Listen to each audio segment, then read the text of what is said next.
Episode की starting में जब मियोंग फोटो बूथ के पास आ गया था तब गुआन दोही को किस करता है। मियोंग पर्दा हटाता है पर उन दोनों का फेस नहीं देख पाता, इसलिए वो चला जाता है। उन दोनों की पिक्चर्स क्लिक हो जाती है। गुआन दोही को बोलता है ये मैंने इसलिए किया ताकि वो हमें ना देख पाए, तो दोही बोलती है ठीक है। फिर वो लोग मियोंग को देखते हैं पर वो तो नहीं था। दोही उस लॉकर की तरफ जाती है तब गुआन उनकी किस वाली फोटोज को देख के स्माइल करता है और उन्हें अपने पास रख लेता है। दोही लॉकर के अंदर देखती है पर वो तो खाली था। तभी वो ओल्ड लेडी आ जाती है और पूछती है तुम दोनों क्या कर रहे हो। गुआन दोही को कवर करता है और उस लेडी को पहचान लेता है। वो ओल्ड लेडी बताती है तुम लोग जो भी ढूंढ रहे हो मुझे बताओ, मैं बता सकती हूँ। गुआन बोलता है तुम अचानक से कैसे आ गई। तो ओल्ड लेडी बोलती है मैं नहीं, तुम लोग आए हो, और साइड में अपना घर दिखाती है। गुआन दोही को लेके जाने लगता है। तभी वो ओल्ड लेडी गुआन के पावर को लेके बोलती है फ्लिकर करने वाली चीजें कभी ना कभी खत्म होती है, पर गुआन इग्नोर करके दोही को लेके चला जाता है। गुआन बाहर आके अपने हाथ में एक पौधा लेके दोही के हाथ को होल्ड करता है तो वो एक गुलाब बन जाता है।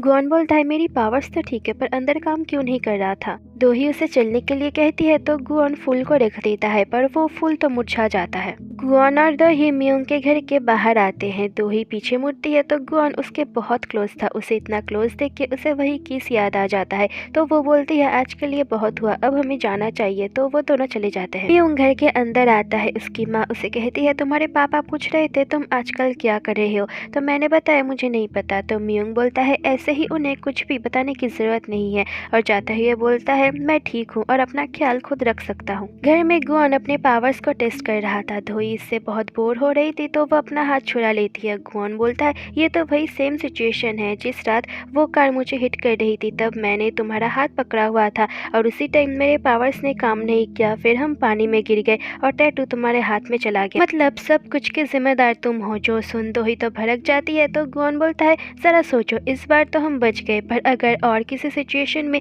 ये फिर से हो तो हमारे साथ कुछ भी बड़ा हो सकता है। दोही पूछती है तो तुमने मुझे किस क्यों किया। गुआन पूछता है क्या तुम्हें अच्छा नहीं लगा, तो दोही उल्टा उससे पूछती है क्या तुम्हें अच्छा लगा। तो इस सवाल से वो दोनों ही एम्बेरेस्ड हो जाते हैं और गुआन मिस्टर पार्क का बोलता है ये अभी तक क्यों नहीं आया, क्योंकि गुआन शिफ्ट हो रहा था दोही के घर। इधर जूसियक को न्यूज़पेपर कंपनी से सुनवाल फाउंडेशन के फोटोज और डॉक्यूमेंट्स मिल गए थे। वो उनमें से एक फोटो को देखता है जिसके अंदर एक आदमी बिल्कुल गुआन की तरह दिखता है, जिसे देख वो तो शॉक हो जाता है।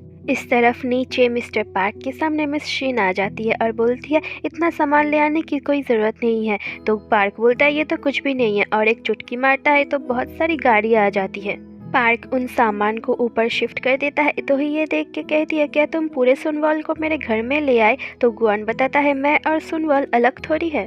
तो दोही उसे रूम ले जाके कहती है अगर इतनी सारी चीजें रहेगी तो हम कहाँ रहेंगे। दोही उसे सब अननेसेसरी चीजें फेंकने के लिए कहती है पर गुआन भी अपनी जिद पे आ जाता है। तो दोही उसके सामान के साथ उसे भी अपने घर के बाहर फेंक देती है। मिस्टर पार्क गुआन की ऐसी हालत को देख के बोलते हैं अब लग रहा है आप एक मैरिड हो। गुआन पार्क को बोलता है क्या शादी ऐसी होती है, तो तुम कभी शादी मत करना। तो पार्क कहता है मुझे जिंदगी भर सिंगल नहीं रहना। पार्क कहता है आप अंदर जाओ, मैं ये चीजें वापस ले जाता हूँ। पर गुआन कहता है नहीं, मेरा भी कोई सेल्फ रिस्पेक्ट है, और वो अपने सामान के साथ नीचे चला जाता है। दोही इधर टेंशन करती है तो मिस शीन बताती है शादी में ऐसा होता है, मैंने किसी को नहीं बताया पर 5 साल पहले मैंने जल्दबाजी में शादी की थी, पर अभी हम दोनों के रास्ते अलग हैं। गुआन नीचे अपने सामान को गाड़ी में पार्क से उठवा रहा था, तभी दोही गुआन को कॉल करती है, पर गुआन उसका नंबर देखते हुए भी कहता है कौन बोल रहा है। तो दोही बोलती है हेलो मिस्टर, जो भी बोल रहा है तुम्हें अंदर नहीं आना। तो गुआन बोलता है तुमने ही तो बाहर निकाला, ये बोल के वो कॉल काट देता है। तो दोही भी लाइक बाहर में जाओ। फिर उसे गुआन का एक बॉक्स दिखाई देता है। इधर गुआन बोलता है उसने फिर कॉल क्यों नहीं किया, मैं जरा सा रूट क्या गया, वो मुझे मना भी नहीं सकती। गुआन पार्क को इन सब सामान सुनवाल फाउंडेशन में वापस ले जाने के लिए कहता है और कल के शो की तैयारी करने के लिए भी कहता है। तो पार्क उसे गायन का बता देता है, तो गुआन शो कैंसिल करने के लिए कह देता है। तो ही उस बॉक्स को खोलती है जिसमें सब एंटीक चीजें थी। तभी वहाँ पर मैडम जू आके दोही को समझाती है रिश्ते ऐसे ही होते हैं, कभी खट्टा तो कभी मीठा, और उसे रिश्तों की इम्पोर्टेंस समझाती है। अब दोही के पास जूसियक का कॉल आता है। जूसियक बताता है मुझे तुमसे गुआन को लेके कुछ इम्पोर्टेंट बात करनी है। तो दोही उसे घर आने के लिए कहती है। गुआन तो पार्किंग में बैठा था और दोही के कॉल का इंतजार करते हुए लेट गया था। तभी पीछे से जूसियक अंदर जाता है। दोही जूसियक को अपने स्टडी रूम में ले जाती है। जूसियक उसे गुआन के बारे में उसका बैकग्राउंड पूछता है तो दोही हंस के बात टालने की कोशिश करती है, पर जूसियक उसे वही फोटोज दिखाता है। तो दोही हंसते हुए कहती है गुआन की शक्ल बिल्कुल उसके ग्रैंडपा जैसी है। दोही उस पिक्चर वाले आदमी को गुआन का ग्रैंडपा बोलती है, पर जूसियक को अभी भी बिलीव नहीं होता। नीचे जूसियक गुआन को देख उसके पास आता है। गुआन उसे देख के बोलता है, ओह मुझे पता नहीं था तुम आए हो। जूसियक गुआन को ड्रिंक के लिए पूछता है, गुआन तो मना करता है। तो जूसियक बोलता है, तुम नहीं जानना चाहते क्या मैंने दोही से क्या बात किया। तो गुआन ड्रिंक के लिए मान जाता है। वो दोनों एक बार में जाते हैं। जूसियक बोलता है, गुआन मुझे लगता है तुम कोई इंसान नहीं हो, तुम एक वैम्पायर हो। तो गुआन तो गुस्सा करके बोलता है, मुझे उन खून पीने वालों के साथ कंपेयर मत करना और सीधा बोलो कि तुम मुझसे नफरत करते हो। तो जूसियक बोलता है, हाँ और मेरी नज़र तुम पे ही है, इसलिए अगर कभी मुझे लगा तुम दोही को हर्ट कर रहे हो तो मुझसे बुरा कोई नहीं होगा। गुआन बोलता है, मैं तुम्हारी धमकियों से नहीं डरा। तो जूसियक बोलता है, पता है, पर मुझे तुम पे ज़रा सा भी डाउट हुआ तो मैं तुम्हारी ज़िंदगी नर्क बना दूंगा।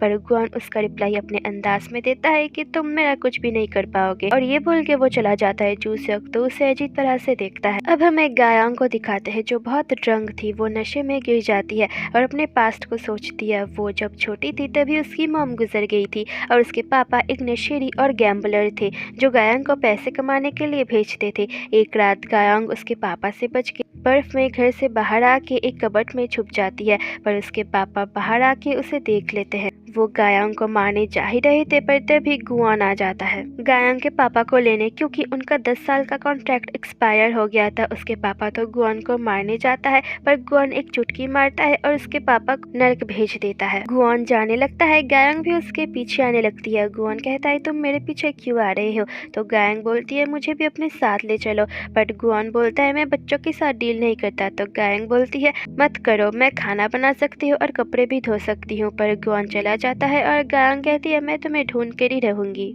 प्रेजेंट में गायांग चल रही थी, तभी एक बॉय गैंग आके गायांग को अपने साथ ज्वाइन करने के लिए बोलते हैं, पर गायांग उन्हें इग्नोर करके जा रही थी। पर वो लड़के तो उसे छेड़ने लगते हैं। गायांग तो उसको एक थप्पड़ मार देती है, पर वो लड़का जब उसे थप्पड़ मारने चाह रहा था तभी पीछे गुआन आ जाता है और उन लड़कों को भगा देता है। गायांग तो गुआन को देख के बहुत खुश होती है।